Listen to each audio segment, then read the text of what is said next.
Një 11 vjeçar nga Vado di Cadore, Belluno u detyrua të ecë rreth 6 kilometra në temperatura nën zero dhe borë, pasi shoferi i autobusit të linjës Calalazzo Cortina e detyroi të zbriste për shkak të një bilete prej 10 eurosh që ai nuk e kishte.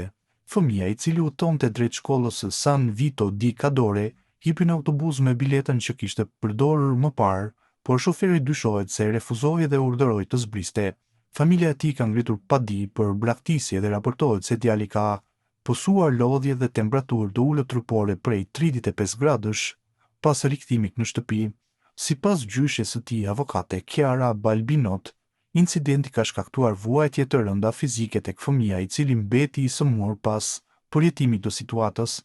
Nëna e tij kishte bler biletën 2.5 euro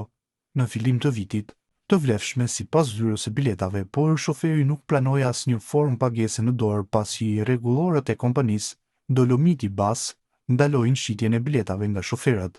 Komunikimi me Dolomiti Bus ka treguar se për linjën Calalazzo Cortina bileta mund të blihet vetëm përmes aplikacionit platformës OpenMove ose me terminal POS për bileta speciale ditore. Çmimi i biletës është vendosur 10 euro në përgatitjet për lojrat olimpike dhe para olimpike Milano Cortina 2026, ende mbetet për tu sqaruar se çfarë masash do të marrë kompania për këtë incident, ndërkohë që ngjarja ka shkaktuar reagime të shumta në rrjetet sociale.